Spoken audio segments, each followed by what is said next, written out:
Nabii wa kitabu cha Daniel, maandiko yanasema wakati wa siku za mwisho maarifa yataongezeka. Naomba kama kuna watu wako walioko upande wa nyuma kule, waombe wale vijana watoke kabisa, wakae nje ya uwanja, wanaongea kama wao ndio wana mikutano. Wananidisturb wakati ninapofundisha. Naona kama utaki kukaa kwenye mkutano, naomba usogee mbali ya uwanja ukaongee na mtu pembeni. Hili somo ni muhimu kwa sababu linamaanisha kuna watu waliotaka kwenda mbinguni. Kama wewe hutaki kwenda mbinguni, barabara hiyo hapo, wahi nyumbani. Usituletee shida wakati tunataka kusikia neno. Kama una time na kazi hii tunayofanya, please wewe ondoka tu taratibu, wahi nyumbani, maana mkutano sio size yako. Tumpe Yesu makofi mazuri kabisa. Haleluya. Waliomaanisha piga makofi mazuri kwa Yesu. Haleluya. Unajua katika maandiko kunasema hivi, kuna watu walioandikiwa uzima wa milele na kuna watu walioandikiwa kwenda jehanamu milele. Sasa sisi tulioandikiwa uzima tutulie. Tule neno, tufurahie neno. Wasio wa uzima wanajulikana, hawataki kusikia, watamsumbua anayesikia. Sasa mtu akikusumbua, tafadhali achana naye, mwambie mimi nataka kusikiliza neno. Haleluya. Sema amen, amen. Kuna watu wanapuuzia neno la Mungu, na hao watu wasije wakakuponza na wewe ukaingia kwenye shida ya kwake ambaye ameshaandikiwa. Sawa watu wa Mungu? Sema amen. Wenye haki sema amen.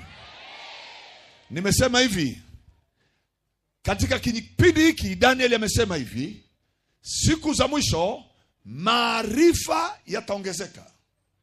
Maarifa yataongezeka. Ndugu zangu, saa hii sio ile dunia ya miaka 15 iliyopita. Sio ile dunia miaka 30 iliyopita. Hii ni dunia inaenda mbio kuliko kipindi chochote cha historia. Mabadiliko ya teknolojia duniani yanaenda mbio kwa kiwango kisichokuwa cha kawaida. Sasa hivi wanadamu hawahitaji kuzaa, wanaweza wakapewa watoto kutoka viwandani. Sasa hivi binadamu wanaweza wakaacha kuoa, wakaoa wanawake wanaotengenezwa viwandani. Sasa hivi sio lazima ulale na mwanamke upate mtoto. Tunasikilizana watu wa Mungu? Dunia imeshaenda pengine, haiko kama unavyofikiria. Na kwa taarifa yako, dunia imeshavamiwa na viumbe vya rohoni walioasi na Lucifer. Nao wameshaachiliwa kwa viwango vya juu. Wamesambaa kila kona za dunia, na shughuli moja walionayo ni kuhakikisha wanaharibu mbegu ya Mungu iliyoko ndani ya watu. Mbegu ya Mungu ni ipi? Ni ile DNA uliyozaliwa nayo, inayoweza kumhofu Mungu na kumcha Mungu. Hiyo mbegu ikiharibiwa, hofu ya Mungu hauna, kumcha Mungu hauwezi, na unaweza ukasema maneno yoyote ya makufuru. Ukiona dalili za aina hiyo, ujue kwamba mbegu ya mtu imekwisha haribiwa. Na inaharibiwa kwa sababu vile viumbe sahihi vinaishi pamoja na sisi, na vinakaa na sisi, na vinakula na kufanya kazi na sisi pasipo sisi kuwajua. Ukitaka kusoma maandiko, ukisoma kitabu cha 4 cha Mwanzo na cha 5 na cha 6 cha Mwanzo, utakuta dunia iliyokuwa ya kwanza iliharibiwa na hao viumbe. Na waliharibu DNA ya watu. Kila mwanadamu aliyekuwa mzuri alikuta analala na hao viumbe, na wanazaliana, na baada ya kuzaliana wanaokwenda kuzaliwa wanaenda kuharibika zaidi kwa kuondoa ile generation ya Mungu ndani.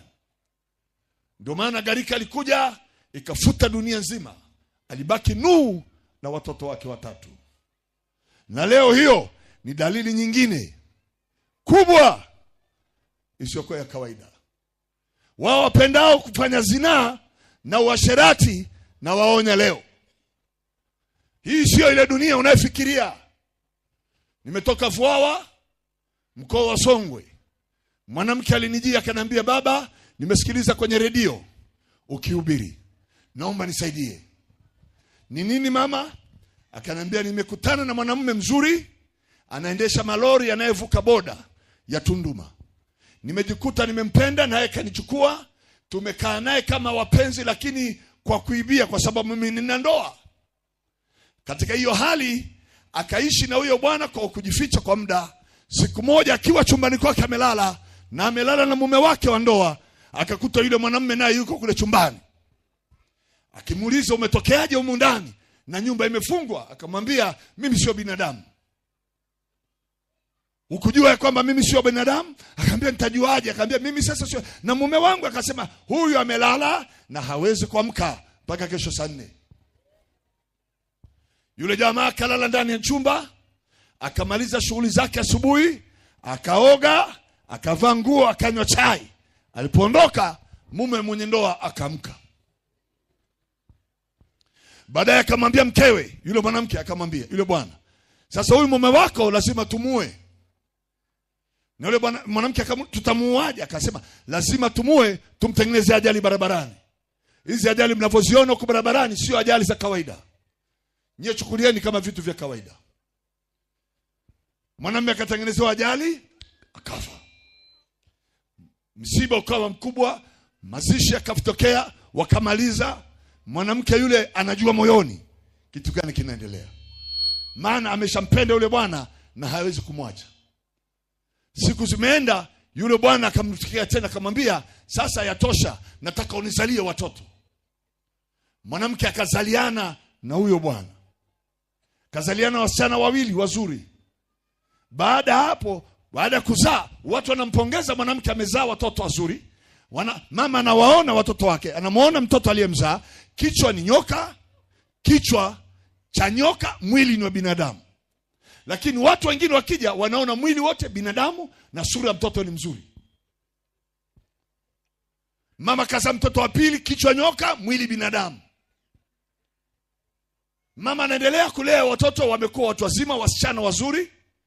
Na wao wasichana waanza kutembea, kulala na wanaume. Na kila mwanamume anayelala, wakimaliza mwaka wanamuua. Wakimaliza mwaka wanamuua kwa ajili ya kutoa sadaka.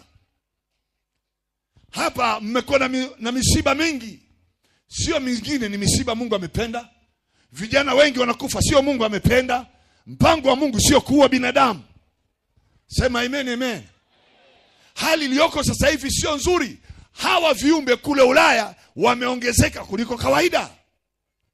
Wako duniani, mahali paliposalia ambapo sio wengi kwa kiwango hicho ni Afrika peke yake, na sio sehemu zote za Afrika. Na ndio sababu injili inapohubiriwa mnaona watu wamekuja namna hii. Hii ni kumaanisha wale viumbe tumewashinda kwa upande mmoja, huku tunaweza tukawazuia wasiongezeke kuliko nchi zingine. Mimi nimesoma na mtu sekondari Arusha, maana nimekulia Arusha, nimesoma sekondari Arusha. Na kuna mtu nimesoma naye sekondari ambaye sahihi ni polisi, afisa polisi.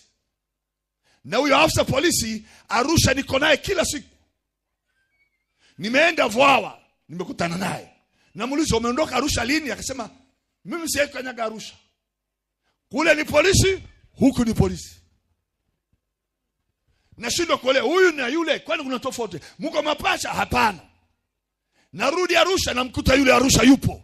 Bwana, ulikuwa Vwawa? Hapana. Mwangalie jirani yako, mwambie wako wawili watu huko duniani. Dunia hii sio ya kawaida. Tunaelewana? Kule ni polisi, huku ni polisi. Nimekuwa na mkutano Arusha mmoja.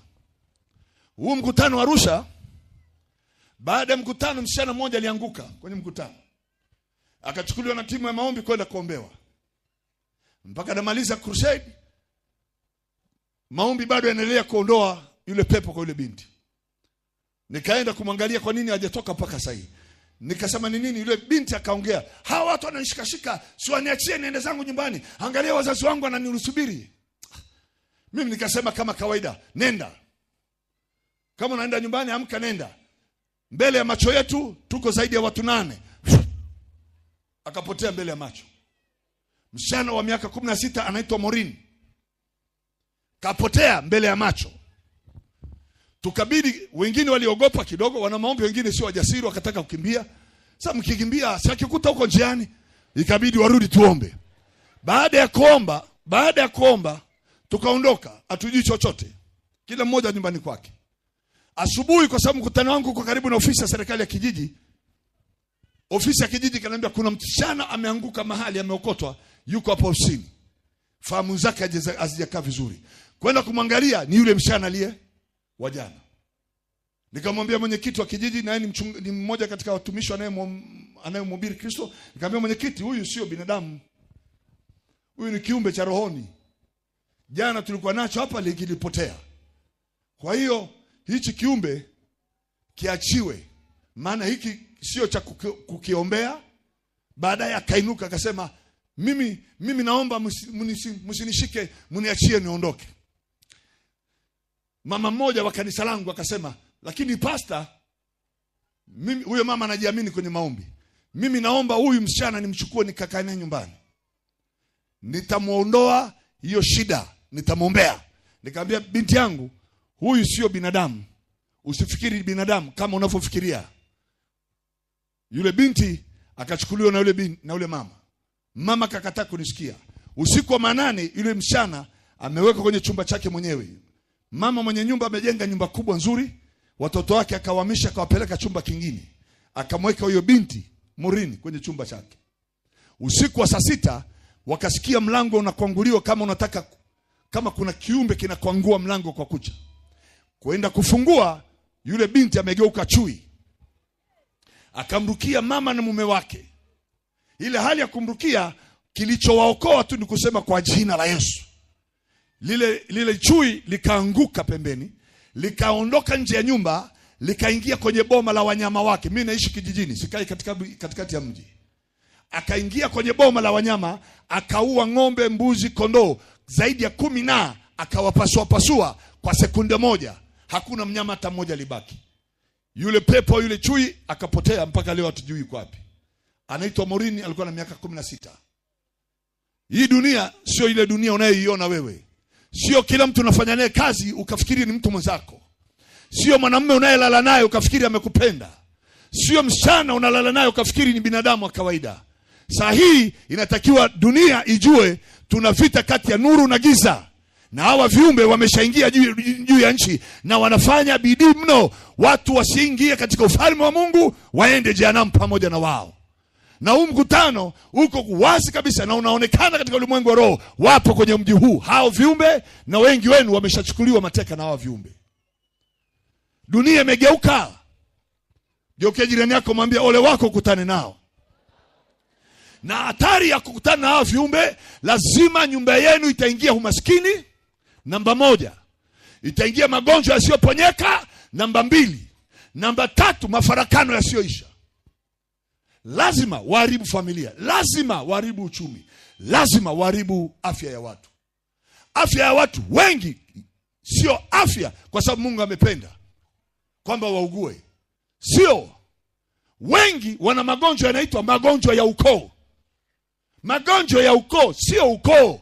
DNA yenu imeshikiliwa kati ya ndugu jamaa wa kwenu. Aliwahi kukutana na hawa, wakaishi nao, wakazaliana, na ndio maana DNA imechukuliwa. Kwa hiyo wanapasiana ugonjwa kutoka nyumba hii hadi nyumba nyingine. Ndio maana mnaita familia spirit au roho za kikwenu za familia.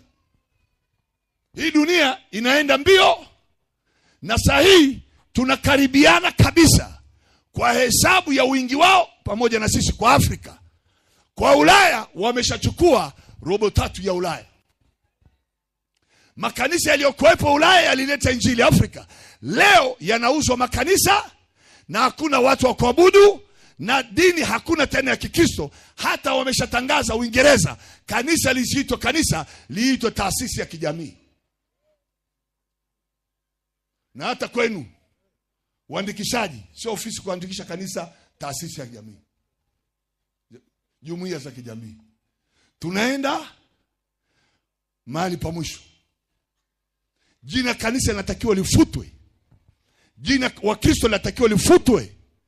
Ulaya limeshaingia mahali pa kufutwa jina wa Kristo.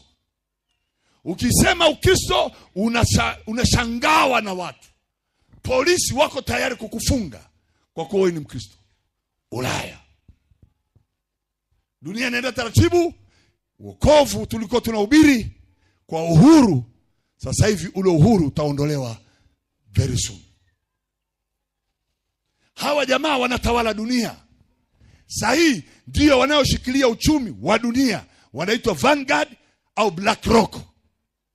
Hawa watu wenyewe ndio wanashika dunia, uchumi wote wa dunia. Wote Vanguard au BlackRock. Hawa ndio wanaofanya wakina Bill Gates waonekane ni majina yao, lakini sio wao. Kuna Bill Gates nao pamoja ni viumbe hao, lakini sio wenye nguvu kama wa BlackRock. Ndio wameshika marais wote wa dunia, wote wa China, wa Amerika, wote wako kwenye mikono yao. Sahi wameshatengeneza, nikwambia, mfumo wa kuuza na kununua wa chip itakayoingizwa kwenye mwili wa wanadamu. Na zoezi lake linaanza very soon. Uwezi kuuza bila kuwa na hiyo chip kwenye mwili. Wewe unasema itawezekanaje? Hii cash flow mnayopata ya pesa mkononi, noti hizo mlizonazo, zitakuja kuingia kwenye benki, hazitatoka nje. Zikiingia kwenye benki, hazitoki nje. Huku nje zitakuwa hazipo. Mifumo itakuwa kwenye system ya pesa. Ikishaingia kwenye system kama hivi leo tulivyo, ukinisearch sina pesa, lakini ukija kwenye simu ninazo pesa. Ukitaka transaction nitanunua kwa M-Pesa, nitachukua mafuta ya gari kwa M-Pesa, nitafanya kila kitu kwa M-Pesa. Nimeshaingia taratibu, ninazoeshwa na hiyo system. Itafika mahali inaondolewa kwenye simu, inaingizwa ndani ya mwili wako. Ikishaingizwa ndani ya mwili wako, inaenda kuingizwa kwenye brain, kwenye ufahamu. Unataka kusikiliza muziki wa Bon Mwaitege, utaupata kule ndani. Uhitaji tena kuvaa earphone wala kuwa na TV nyumbani. Na huo mfumo, nisikiliza vizuri, umeshaanza nchi za Ulaya. Unataka kuletwa duniani kote by force. Mpinga Kristo anaenda kutawala kwa sababu yeye ndio mwenye uchumi wa dunia sahihi. Anytime kabla hajaingia kutawala dunia kwa nguvu, kanisa linatakiwa liondoke. Kanisa halitaruhusiwa kuingia kwenye mfumo haraka wa hiyo. Litatakiwa kuondoka haraka. Haya mambo wewe unayangalia, unayaona kama hayapo.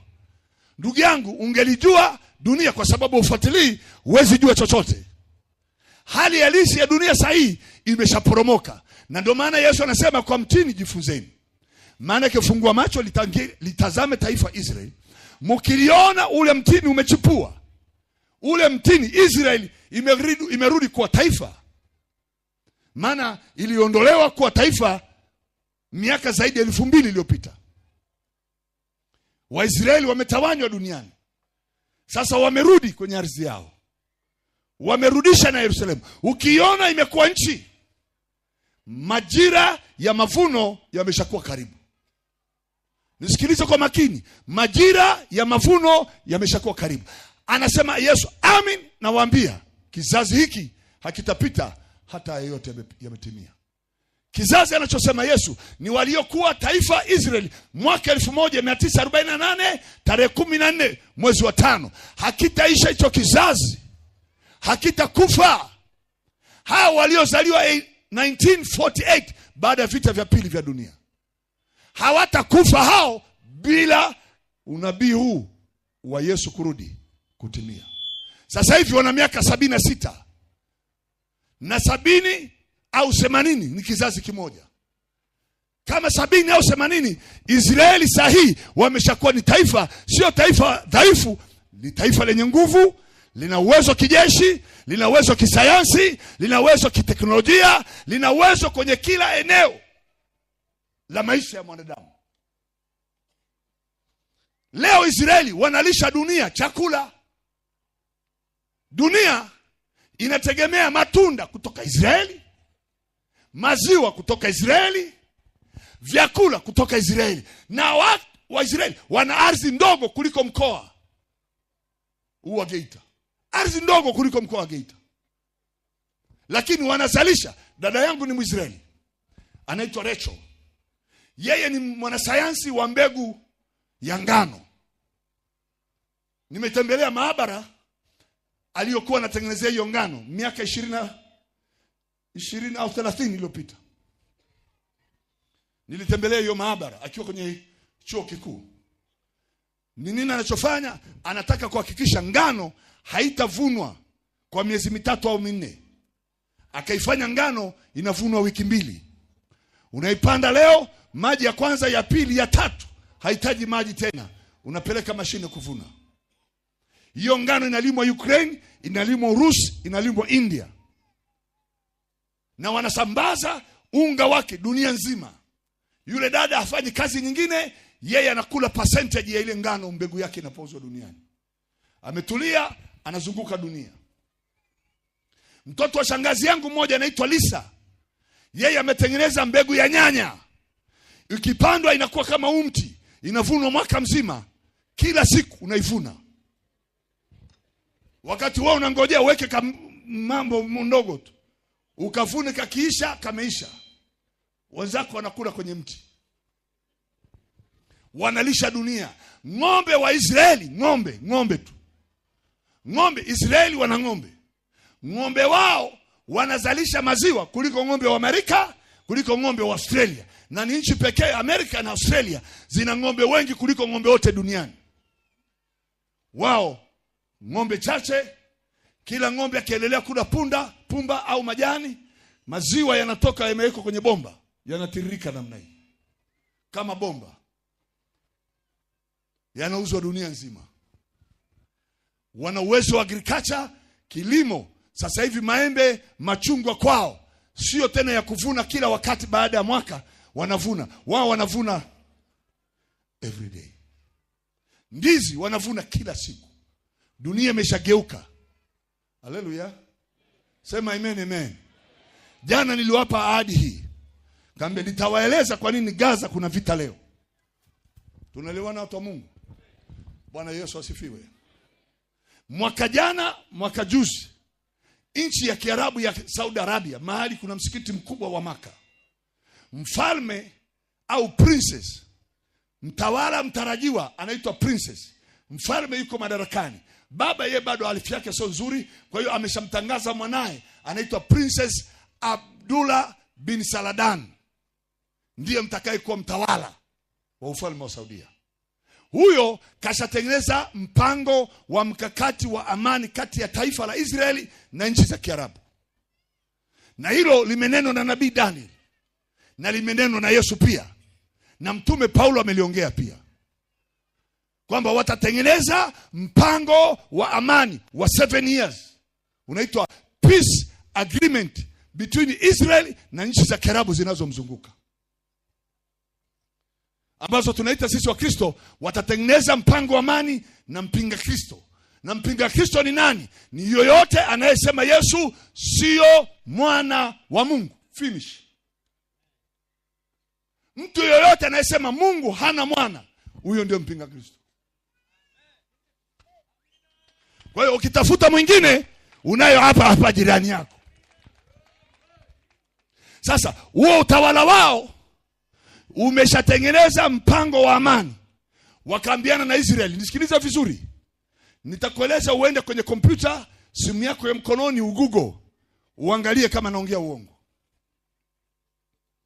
Wameshatengeneza mpango wa amani na maendeleo kati ya Israeli na nchi za Kiarabu.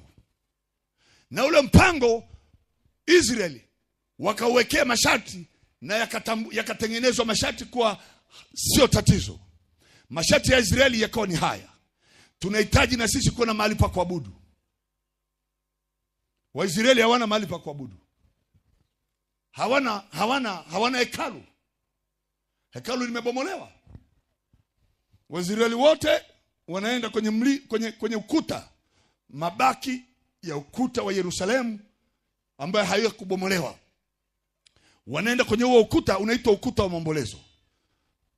Huo ukuta Wayahudi wote ndio wanaendaga hapo, wanaenda kusimama, wanapeleka maombi yao, wanaondoka. Hawana hekalu.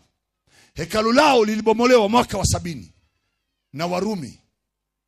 tangu limebomolewa hawajajenga tena hekalu mpaka leo. Hali iliyopo sahihi, Waisraeli wanataka hekalu. Waarabu wakasema hivi, hiyo sio tatizo. Mlima mliokuwa na hekalu kuna misikiti miwili. Kuna Dome of the Rock na kuna Al-Aqsa. Al-Aqsa msiubomoe, chukueni Dome of the Rock. Lakini kama itawapendeza mtumie Dome. Princess anaongea, muabudu humo, msibomoe. Dome ni kwa sababu kuna lile jiwe niliwaambia jana, ambapo sanduku la agano ndio lilikuwa linawekwa. Pale Al-Aqsa hakuna hilo jiwe. Ule msikiti mkubwa na una kofia ya dhahabu, ule ndio unaitwa Dome of the Rock. Israeli wakakubaliana, tutachukua mlima wa hekalu na tutajenga hekalu letu. Mwaka huu mpango wa kwanza, preparation za ujenzi zilianza na kuleta ng'ombe 4 wa rangi nyekundu ya damu ya mzee, kama hii t-shirt mwana kamera aliyevaa. Na wakanunua hao ng'ombe kutoka Marekani waliotafutwa kwa miaka 2000. Ng'ombe wa aina hiyo hawakupatikana, ambao hawana doa ya rangi yoyote, nyeupe wala nyeusi, ni wekundu tu, na wanaangalia mpaka kwa kompyuta wasiwe na aina yoyote ya rangi nyingine, na wasiwe na kilema. Wakapatikana 4.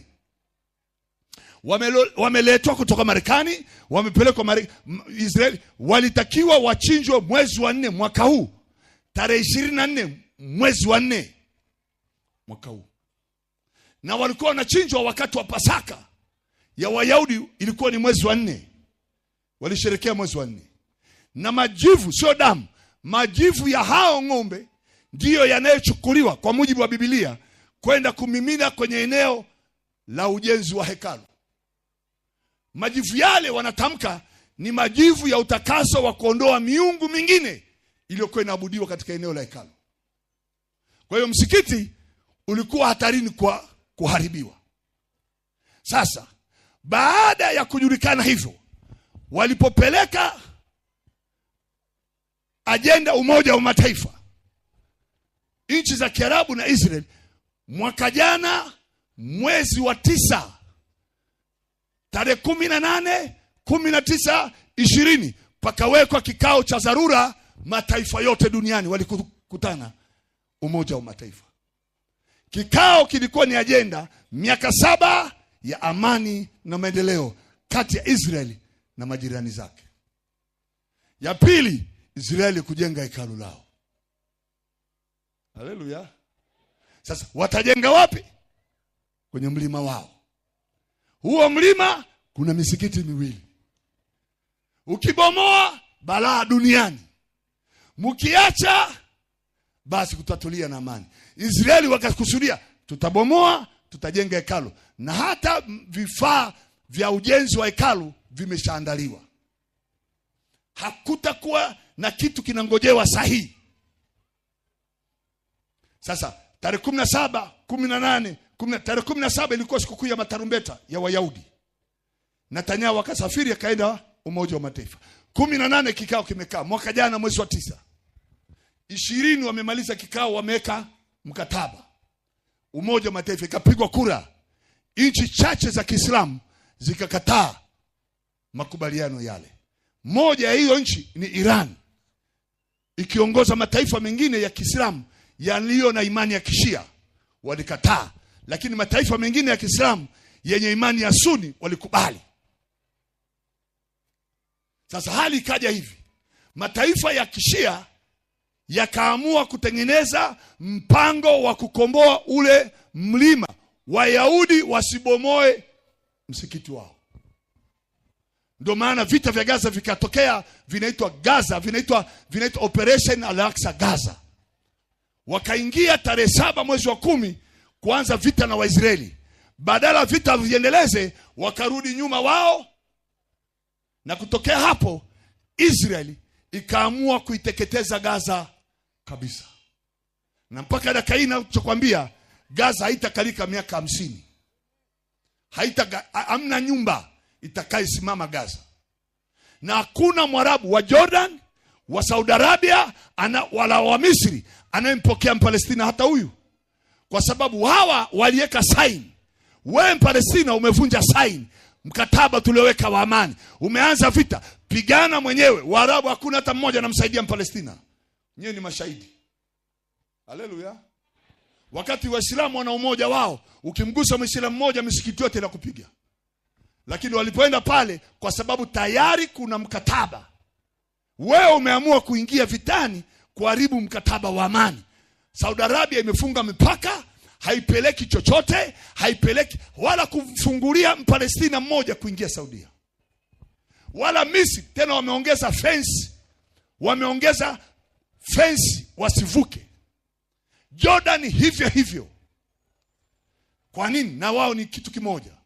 Kwa sababu kuna mkataba wa miaka 7 ambao mkataba wenyewe unaitwa hivi: 2023 to 2030, 2023 mpaka 2030, amani na maendeleo, unaitwa mkataba namna hiyo. 7 years. Sasa hiyo 7 years, mwaka jana huo ingia vita. Vita vinaendelea leo, vinakaribia mwaka, lakini vita vinaanza kunusa toka nje, kwenda Lebanoni, kwenda Yemen, kwenda Iraq, kwenda Syria, kwenda Iran.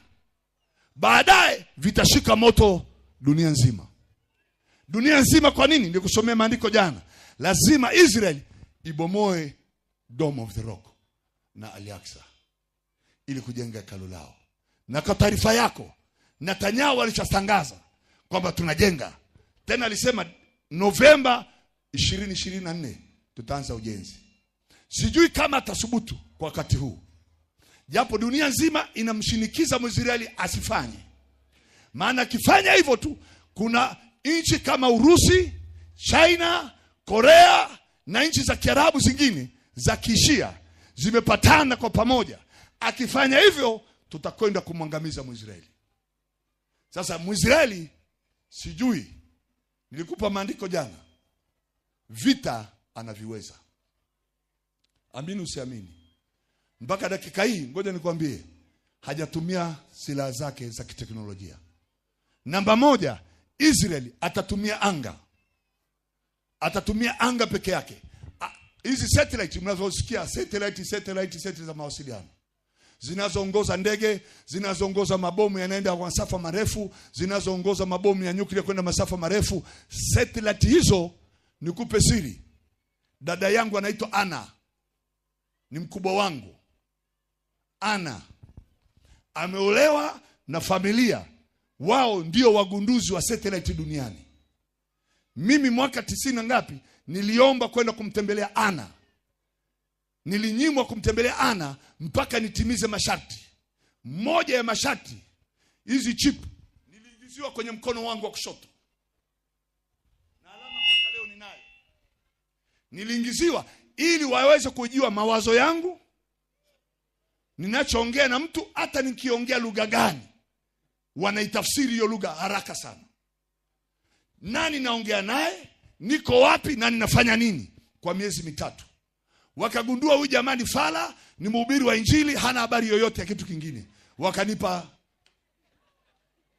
uhuru wa kwenda kwa dada yangu. Baba yangu mwenyewe hawezi kumuona mwanae. Hakuna mtu anaweza kumuona Ana. Maana hiyo familia wameweka security ya kutosha, technology ya satellite isije kaibiwa. Sasa nchi zozote zikitaka kutengeneza satellite, wao wanawapa ruhusa ya kutengeneza, lakini kwenye finishing wao ndio wanamaliza, satellite inaenda kufanya kazi. Ndio pesa wanapatia hapo. Sasa hiyo familia iko kama Runzewe hapa mpaka Nyakanazi. Hiyo familia iko kwenye territory yao. Wanalindwa na majeshi ya kwao wenyewe. Kwa hiyo niliingia huko, nabebwa na magari ya kijeshi mpaka naenda kwenye nyumba ya dada yangu. Sasa yule shemegi yangu akaniambia hivi, ikifika mahali vita vya mwisho, tunazima satellite zote. Mrusi hatakuwa na mawasiliano, Mchina hatakuwa na mawasiliano. Na huyo shemegi yangu akatuo ndiye alikuwa anayesimamia chumba cha computer inayo control security ya dunia nzima. Akaniambia nitabonyeza tu, hata Mwamerika hata Mwingereza hataweza kufanya chochote. ni Mwisraeli peke yake atarusha ndege, ni Mwisraeli peke yake atarusha bomu, lakini nchi zingine hawataweza. Itabidi sasa mataifa yanakuja kupigana na Israeli waje kwa mguu, watembea kwa mguu na bunduki ya mkono. Maana bunduki zote za kisasa zinatumia satellite. Bomu zote zinatumia satellite. Kila chombo kinatumia satellite, inatumia GPS kwa lugha nyingine. Haleluya. Nasikiliza watu wa Mungu.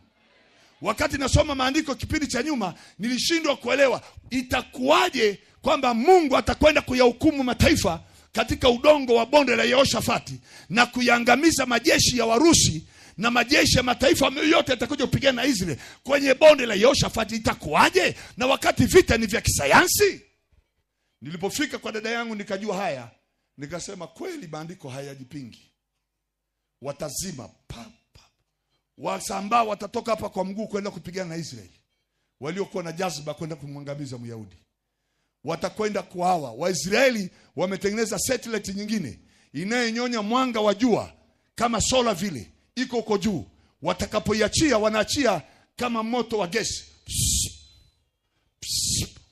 Na nimeiona hiyo Marekani. Kama wote mlikuwa mnafuatilia habari, Marekani, Hawaii, visiwa vya Marekani vya Hawaii, kama sikosei mwaka huu mwanzoni au mwishoni, wamechoma nyumba zaidi ya 1,000 nyumba za watu. Waliambiwa maskini walioko Hawaii. Maskini manake una hela yako, una gari yako, lakini unasomesha watoto, huna hela kuanzia bilioni 1, wewe ni maskini uhame. Hawataki kuhama. Nyumba na watu ndani. Nyumba. Na hakuna mpaka leo Mwamerika analalamika amechomewa nyumba wala ameenda mahakamani. Maana wanaochoma ni viumbe. Nikawaambia watumishi jana, nyumba iliyokuwa ya rangi ya blue na gari ya rangi ya blue, ule moto ulishindwa kuchoma. Sijajua kwa nini wameshindwa. Hiyo power inakataa rangi ya blue. Sasa hivi China, karibia nchi zote, nchi za karibia China, wameenda kubadilisha bati zao, wamepiga rangi ya blue zote. Zote wanapiga blue kwa kasi. Na mimi nikasema kama ile nyumba pale uichomi ili ina rangi ya blue. Lakini nyewe wengine kijani, rangi za chuma mtakoma.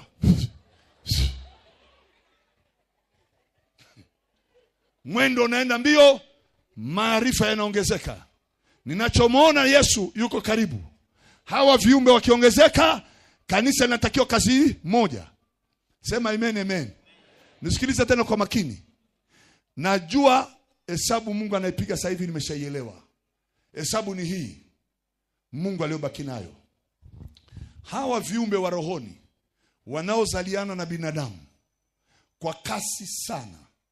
Ndio maana siku hizi unasikia mpaka kuna wahubiri, tulijuaga ni wahubiri wazuri, siku hizi wamesema hata ukiongeza mke sio tatizo, unaweza kawa na mke zaidi ya moja. Maana hata fulani alikuwa na Biblia, kwenye Biblia ana mke zaidi ya moja. Ukisikia huyo mhubiri anaongea hivyo, ujue tayari ameshashikana na hawa viumbe. Sio mwenzetu tena. Kisha ameshachukuliwa na hawa viumbe. Na hawa viumbe kwenye maandiko wanaitwa Anaki. Kwenye Biblia wanaitwa Anaki. Anaki ni viumbe pekee wanaweza wakazaliana na binadamu, lakini ni waasi walioanguka pamoja na Lucifer. Ukisoma kwenye kitabu cha Joshua utakundua Joshua aliingia katika ile nchi na akakutana na wana wa Anaki. Alikutana na Anaki kabisa, alafu akakutana na wana wa Anaki. Wana na wa Anaki ni wale viumbe wamezaliana na binadamu. Mungu akawaambia waangamize kabisa hao. Na akakutana na Anaki. Na hao Anaki nao wana sura ya kibinadamu, lakini wanaweza kujibadilisha akakaa kama bundi. Anaweza kubadilika akakaa kama mbwa. Akija kama binadamu anaoa na anazaa watoto. Sasa Joshua, Mungu alimtia mafuta ya kuwaona hawa viumbe. Akajua wapo. Kwa hiyo aliwaendea katika nchi ya Israeli akawaangamiza wote. Ukisoma Joshua 11 mstari wa 21 na 22 utaona. Joshua 11, 22, 21 na 22 utaona hayo.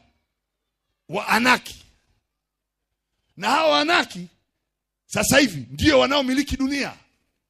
Ndio wanaotawala dunia. Wamefika kwenye ngazi ya vyeo vya juu vya utawala wa mataifa ya Ulaya. Juu wako kwenye utawala wa Kirusi. Juu ndio wanaolazimisha nchi zote zikubaliane na ushoga. Zote zinataka nchi maskini, mkitaka msaada Mtafutane wanaume kwa wanaume, wanawake kwa wanawake. Mkikataa msaada mpewi. Wanawake wameshaingia duniani. Na sisi tunaangalia kama kanisa. Sasa hesabu ya Mungu iko hapa ninayofikiria. Haleluya. Sema amen, amen. Hesabu ya Mungu ni hii. Wakati Yesu amekuja duniani, akawachagua wanafunzi 12. Naeleweka hii lugha? Katika 12, karibia anaondoka, alisema neno moja: mmoja wenu atanisaliti. Na yule atakaye kula tonge, huyo ndiye msaliti. Mwisho akasema, mnajua ya kwamba nimewachagua ninyi tayashara, na mmoja wenu ni shetani. Kumbe Yuda Iskariote ni mmoja katika viumbe aliyeingia katikati ya wanaume 12. Sasa walipoonekana 12, utafikiri ni binadamu. Yuda Iskariote hakuwa wa kawaida. Na mahali alipofikia akaenda kujiua ni mahali wakati Israeli, Yesu na wanafunzi wake wanakula mkate wa meza ya Bwana. Wakati wanaposhiriki mkate wa meza ya Bwana, vile viumbe kama vimeshaingia kwenye familia. Kanisa, nisikilizeni vizuri na ninyi wachungaji wenzangu. Meza ya Bwana imepuuziwa kila siku. Hamuijui maana ya meza ya Bwana. Ukishiriki meza ya Bwana hivi katika familia yako, kama hicho kiumbe kipo, lazima kife. Lazima kife. Na kama hakipo, ukishiriki kwa kuwa unajua kushiriki kila wakati, sio mara moja kwa mwaka. Yesu alisema kila wakati mkutanikapo. Mkishiriki, macho yako yanapauliwa. Siku yoyote ukitembea barabarani utajua huyu sio, huyu sio. Na yeye mwenyewe atajua umeshamjua. Na ukishiriki kila wakati, wanao watoto wako hawataingiliana katika hawa viumbe na kujamiana kwenye tendo la ndoa.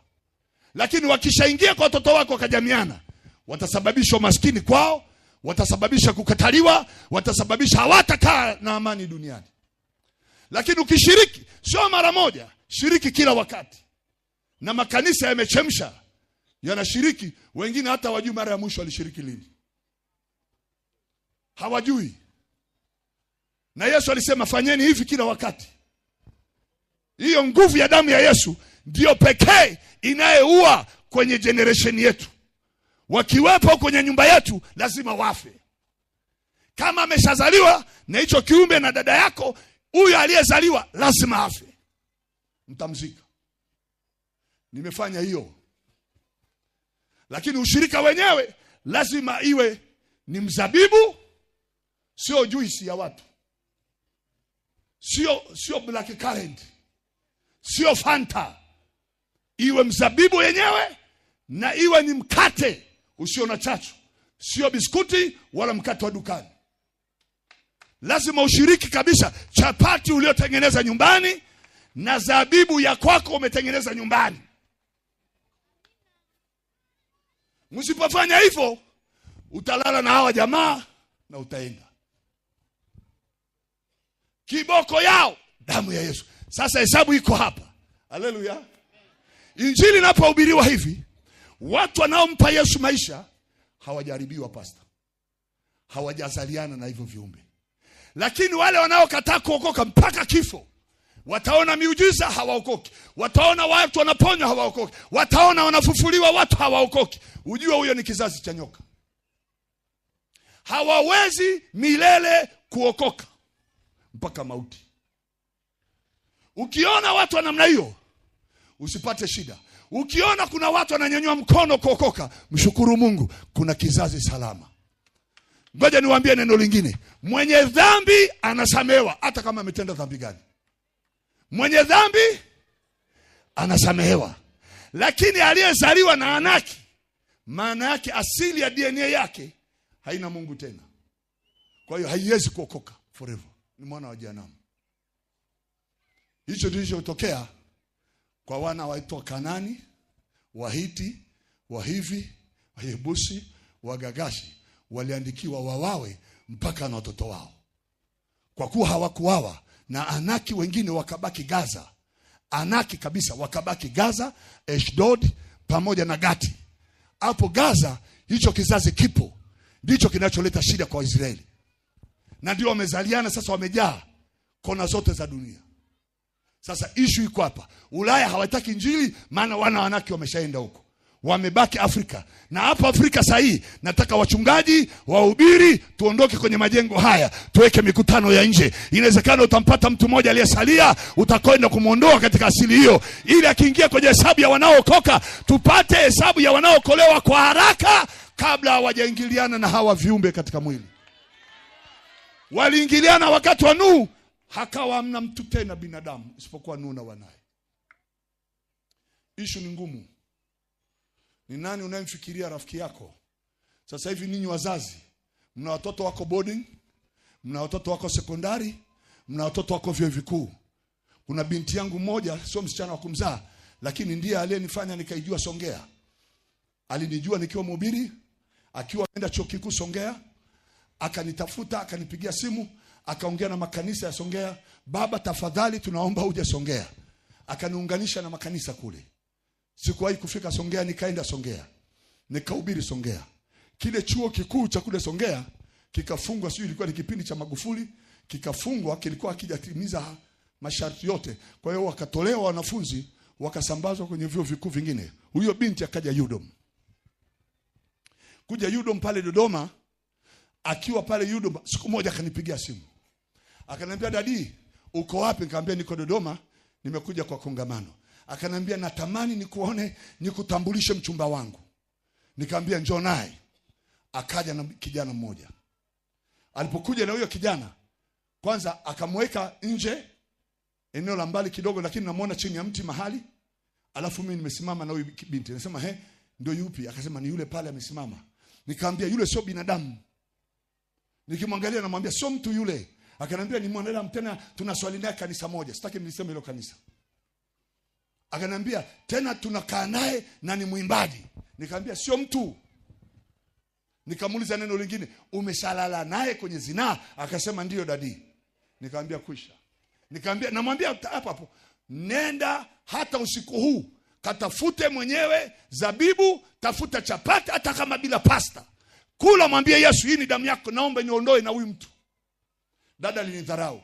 Nikamwambia, "Muite yule kijana, mwambie aje hapo, nitakwambia sio yeye, sio binadamu." Kijana akaja, very humble, katulia kimya. Nikamwambia, "Ujambo?" Akaniambia, "Sijambo, shikamoo, marhaba." "Mwambie huyu dada, wewe ni nani? Mwambie kama wewe ni mtu au sio mtu." Akaniambia, "Mimi sio mtu." "Wewe ni nani?" "Mimi ni moja katika viumbe vya rohoni." "Umekuja kufanya nini kwa huyu msichana?" "Nimekuja kumuua." Na nimwambia huyu dada, "Huyu amekuja kukua." Dada kama wazania ni utani. Usiku huo dada alizarau, kaumwa kichwa, asubuhi hajafika kafa. Tukamzika Arusha. Ndugu zangu, jihadharini. Nyewe wanaume mnaopenda dogodogo, jiulize swali kwanza. Unaenda kufanya nini huko? Jiulize. Nyewe wasichana mnaopewa vitu, mnaopenda kupewa vitu, unafikiri huyo mwanamume anakupenda? Jiulize tena. Kwa nini asitake harusi kuja kanisani? Anataka mapema muende naye mahali. Utaleta kesi kwa baba yako na mama yako watapata ugonjwa usioponyeka, kwa sababu tayari DNA wamechukua. Watakusababishia huzuni, wazazi watakufa, ndugu watakufa, na wewe mwenyewe utakufa. Simameni kwa miguu, maana muda wangu umeenda. Hii dunia imeisha. Hii dunia imeenda. Wewe ichukulie poa, lakini wenye haki wanasikilizia parapanda anytime. Tutakwenda kuisikia. Mpigia Yesu makofi, sema amen. Oh, sijajua kwamba watu bado wako hapa. Sema tena amen. Wenye sauti sema amen. Watumishi, naomba muwape watu ushirika meza Bwana. Na msifanyie mzaa. Yuko dada mmoja alikuwa hajaolewa miaka na ameokoka. Hajaolewa na miaka karibia 40. Nikamshuhudia kushiriki. Nimeambia kuna watu wanataka kuondoka na wana bahasha zao, wasiondoke. Twende tutoe bahasha zetu. Sema amen amen. Kama kuna mtu ambaye amekuja hapa na alikuwa hajachukua bahasha jana na ungependa kushiriki baraka hizi, shika pamoja na sisi hizi baraka, twende tuombe pamoja. Na wewe mwenye bahasha pia chukua bahasha. Sema amen. Nimewapa maarifa yatakayo kusaidia. Haleluya. Na kama unakimbia kanisani, rudi haraka. Na wachungaji, naomba mfanye kila mwezavyo ushirika wa meza ya Bwana manyumbani mwenu, hata kanisani, hata nyumbani. Wayahudi wanashiriki nyumbani kila leo. Nyewe mnawatenga watoto wenu manyumbani, mtawapoteza. Kama kuna mtu ambaye amekuja na anatamani kusapoti mkutano tunapomaliza leo, njoo na sadaka yako, na wewe mwenye bahasha njoo na bahasha yako, wakati nataka kwenda kumalizia maombi.